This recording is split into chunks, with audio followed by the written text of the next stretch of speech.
र सबै दर्शकहरूको डिमान्ड फेरि तपाईँको हाँसो। म अगाडि भएर त भन्नु होइन, म त एज ए दर्शक अगाडि बसेर हेरेको थिएँ नि त। हजुर हजुर। त्यो बेला तपाईँको कति दर्शकले एकचोटि हाँस्नुहोस् एकचोटि हाँस्नुहोस्। छ त अलिअलि मेरो हाँसोको अलिअलि हजुरहरू जति त होइन तर अलिअलि दर्शकले मन पराइदिनु हुन्छ। देख्ने रमाइलो छ कि कता कता हामीले धार्मिक फिल्ममा राक्षस हाँसे, हामीले धार्मिक फिल्ममा राक्षस हाँसे।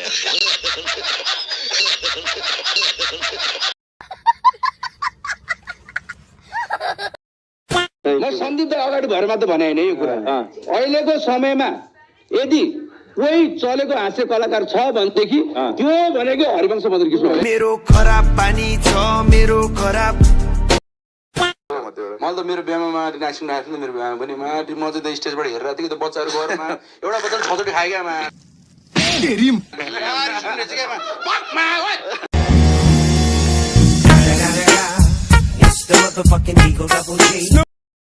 अधिकांश आमाले के लाग्छ भनेदेखि उसको छोरालाई चाहिँ अर्काको छोराले बिगाएर जस्तो लाग्छ क्या। मेरो आमा जतिखेर नआएर बाबु त्यो सकिँदा नहिँड्न बाबु त्यसले तँलाई बिगार्छ अरे क्या। कसरी बिगार्छ मैले त्यसलाई चुरो ठान सिकाएको अस्ति।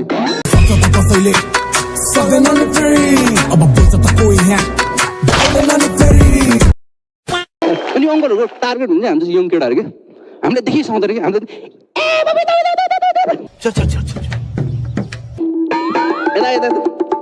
तिमी श्यामको छोरा होइन हो अनि बुवा खोइ त ऊ तेरै साइडमा रसिरहेको छ त। अभी मजा आएगा ना भिडो। मान्छे घरमा आफन्त आउँदाखेरि पैसा दिन्छ अरे।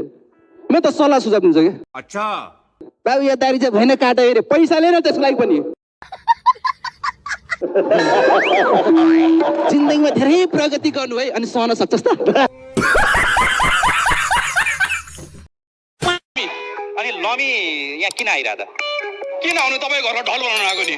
मेरो खराब पानी छ मेरो खराब पानी छ मेरो। मैले यो धरतीमा बिहा गरिदिन नसक्ने मान्छे छैन। फेरि एकचोटि भन्न त यही चिज यो धरतीमा मैले बिहा गरिदिन नसक्ने मान्छे छैन। अनि त्यसमा दिवा दिदीको किन नगर्दा त मैले मान्छे भने नि त। कैसा लगा मेरा मजाक?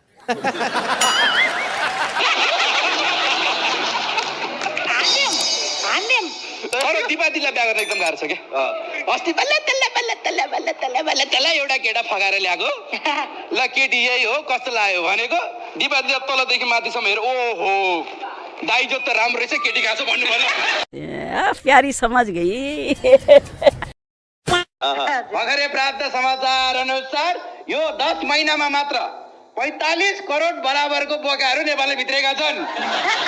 यो समाचार सुनेपछि भोन केसी भन्छन् मार्केटमा कम्पिटिसन बढ्छ हो।